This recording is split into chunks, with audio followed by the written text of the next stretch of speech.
తాకట్లో ఉన్న మీ బంగారాన్ని విడిపించి ఆ రోజు ఆన్లైన్ రేటుకి కొంటాం. Sharma gold company. ఎన్నో ఆశలు, ఎన్నెన్నో ఆకాంక్షలతో వైవాహిక జీవితంలో అడుగుపెడుతున్న యువతులు అర్ధాంతరంగా జీవితాలను ముగించేస్తున్నారు. కారణాలు ఏవైనా మెడలో మూడు మళ్ళు పడిన రోజుల వ్యవధిలోనే ఉరితాలు బిగించుకుంటున్నారు. పారాని ఆరకముందే పాడెక్కుతున్నారు.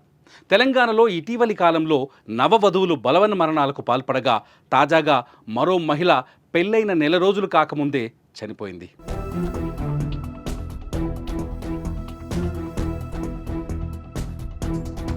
యాదాద్రి భువనగిరి జిల్లా భువనగిరి మండలం అనాజిపురానికి చెందిన జల్లా గాయత్రికి చౌటుప్పల్ పద్మశాలి కాలనీకి చెందిన సంతోష్తో మార్చి 16వ తేదీన వివాహమైంది. సంతోష్ కుమార్ ఓ పరిశ్రమలో కార్మికుడిగా పనిచేస్తున్నాడు. ఆదివారం ఉదయం విధులకు వెళ్ళగా అత్తమామలు బంధువుల వివాహానికి వెళ్లారు. సాయంత్రం ఇంటికి వచ్చేసరికి తలుపులు వేసి ఉండడంతో పోలీసులకు సమాచారం ఇచ్చారు. తలుపులు ధ్వంసం చేసి లోపలికి వెళ్లి చూడగా గాయత్రి చున్నీతో ఫ్యాన్కు ఉరివేసుకొని చనిపోయి ఉంది.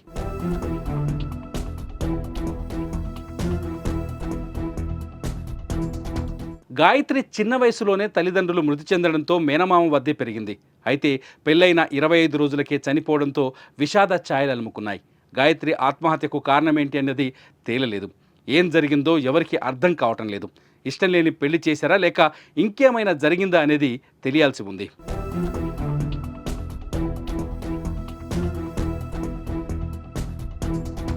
ఎక్కువగా పెళ్ళైన రోజుల్లోనే ఇలా చనిపోవడానికి అనేక కారణాలున్నాయి. అత్తింటి వేధింపులు, ఇష్టం లేని పెళ్ళిళ్ళు, భర్త ప్రవర్తన ఏదో ఒక కారణం కనిపిస్తోంది. పెళ్ళి అనేది మనం బ్రతికున్నంత వరకు ఉండే బంధం. అది జీవితాంతం అనుభవించవలసిన ఆనందం. మరి అలాంటి బంధంలోకి అసలు ఇష్టం లేకుండా అడుగుపెట్టి జీవితాంతం భరించలేమని భావనతో కొందరు ప్రాణాలు తీసుకుంటున్నారు. అందుకే తల్లిదండ్రులు ఇష్టం లేని పెళ్ళిళ్ళు చేసే ముందు ఆలోచించాలి.